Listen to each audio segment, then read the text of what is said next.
Namatod pa.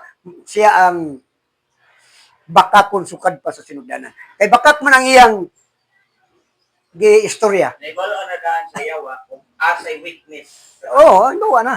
Mundo iyang padakan. Oo, mautong iyang gipadakaan. Nakay si Satanas kay maayong ahente. Maayong manulti. Matod pa sa Biblia, sa tanang kining abtik nga smart nga binuhat ang bitin. Subtul. So, sa dihang nakasala sila, naulipon sila sa sala. Sa dihang naulipon na sila sa sala, atong santanahon nga, sa dihang nagibuhat sa Diyos ang tao, sama sa dagway, balaan, matarong, ug kini siya maong dagway sa Dios ang himaya. Okay. Tanaw nato kung unsay gawas nga gibuhat sa Dios ang tao sama sa dagway, dunay gipahimutang sa Dios sa tao. Salmo 8 bersikulo 4 payon sa 5.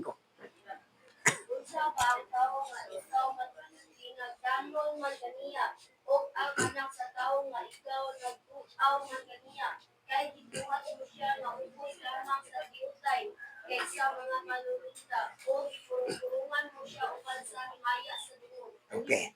So, matod pa din gibuhat mo ang tao, nagtagad ka sa tao, ug imo siyang gipurong-purungan sa himaya ug dungog.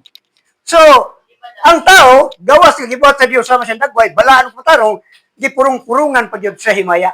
Maayong nga ang Dios, dunay himaya. So, iyang gibutang dito sa tao.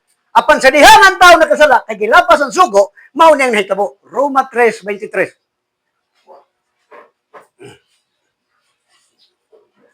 Roma 23. 3:23. Ang pagkamatarong gikan sa Dios pinaagi sa pagtuo kang Kristo alang sa tanan nga magatuo kay walay kalainan sa Hudiyo ug sa 23. 23. Sanglit nagasala man ang tanan ug nagabsat sa himaya sa Dios. Okay. Nawala ang himaya. Ngano man, nakasala man. Sanglit nakasala man ang tanan ug nakabsan sa himaya sa Dios. So nawala ang himaya. Buti pa sa nakasala ang tao, nawala ang iyang himaya. Apil na ang iyang pagkabalaan o pagkamatarong. Kaya mo man siya ang dagway sa Dios. Ang himaya. Sa diha nga nakasala sila, nawala ang himaya. Buti pa sa nawala ang dagway sa Dios. Muna nga, ang tao, giabog gikan sa tanaman sa paraiso. Gibalik siya sa lugar, diin siya gikuha. Okay. Sa diha nga naulipon ng tao sa sala, sumala dire sa Roma 6:22, karon nga kamo ulipon na sa Dios, nakagawas na sa kasalanan tungod kang Kristo og kamo gibalaan na. Okay. Sa diha nga ang tao midawat kang Kristo, napasaylo ang iyang mga sala. Ug sa diha nga napasaylo na, nubalik ang himaya, nubalik ang pagkabalaan ug ang iyang pagkamatarong. Atong tanawon ang pagkabalaan, ang pagkamatarong ug kini ang himaya. Atong basahon ang 1 Corintios 6:11.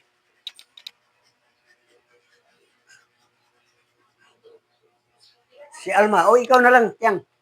1 Corintios 6:11.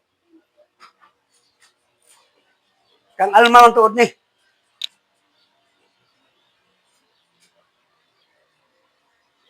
Wala man diri si Alma, simutya na lang.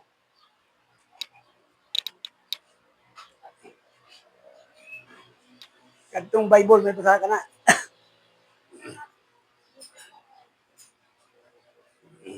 Mag-update kang pagtuon ka mo sa pag-update sa Bible para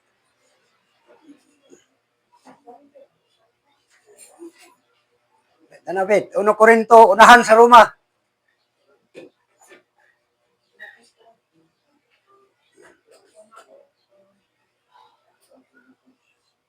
O, 1 Corinto 6:11.